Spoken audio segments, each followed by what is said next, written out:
Hey, this is Karl. I have a question for you.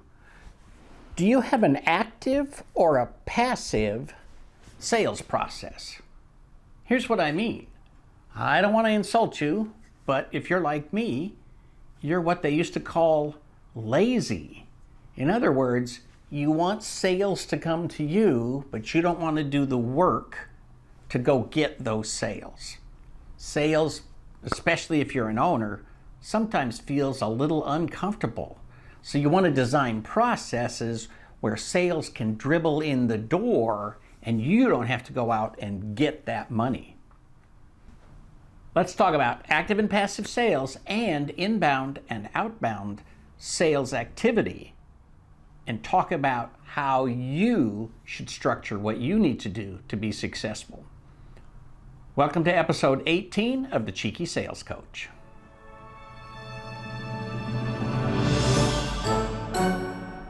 You may recall that way back in episode 1, we talked about the difference between marketing and sales and how much of what we are sold is marketing services pretending to be sales.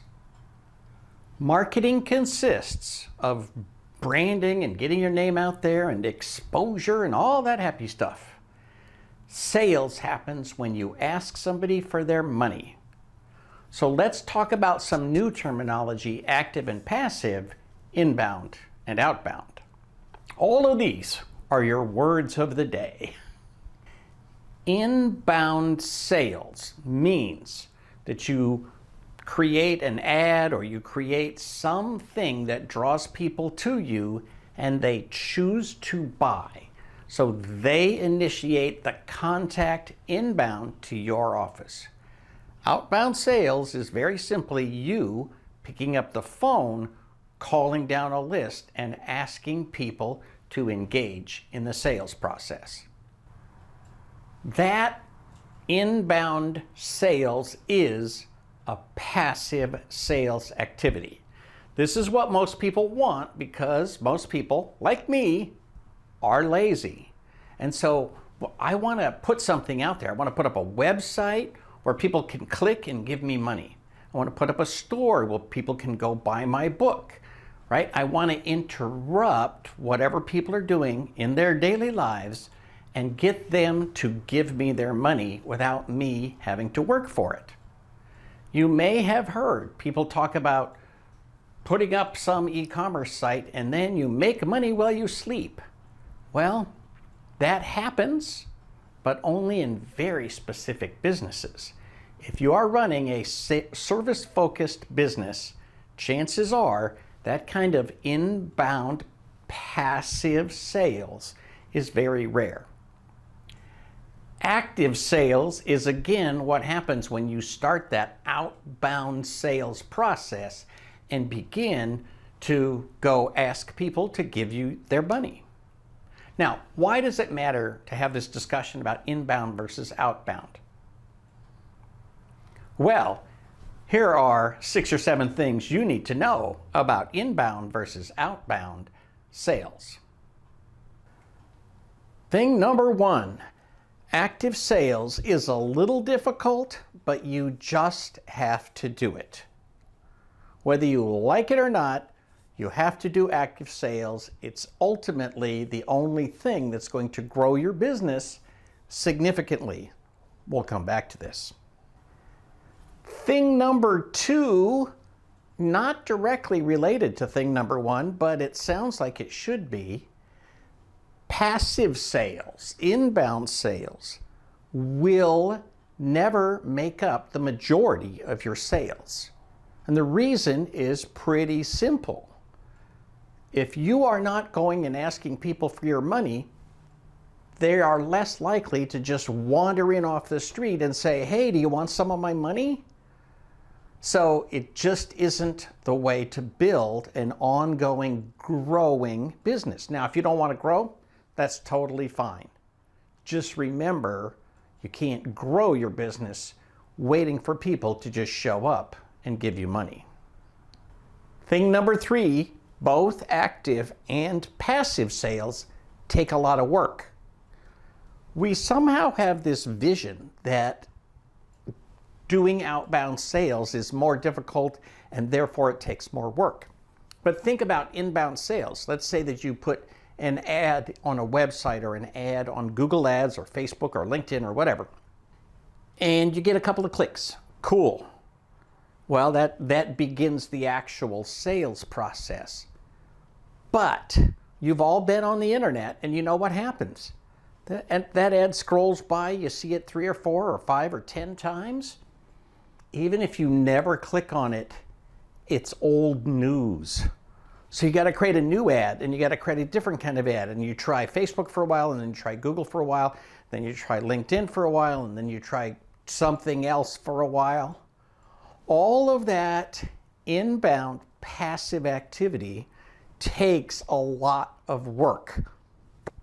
I don't know about you, but I have had a relative who is, I would just describe as the laziest human being in the history of the human race.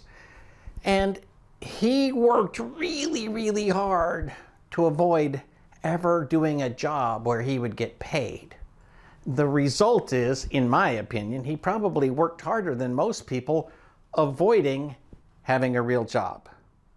Don't do that with your sales. Don't work really, really, really hard trying to get passive inbound sales when in fact the same amount of effort will probably get you better results with active outbound sales. Thing number 4, most of your inbound sales are going to come from existing clients. So think about what that means. Your existing clients are the ones who already know you. They're already on your mailing list. They're already interacting with you somehow, some way. With luck, they're on a contract. And so they can easily say, hey, can you do one more job for me? Hey, can you send me one of these? And as a result, that will result in more sales. But let's take just a real quick look at what that really means. Let's just say that the base of this triangle is the number of clients you have right now. So that might be, let's say, 50 clients.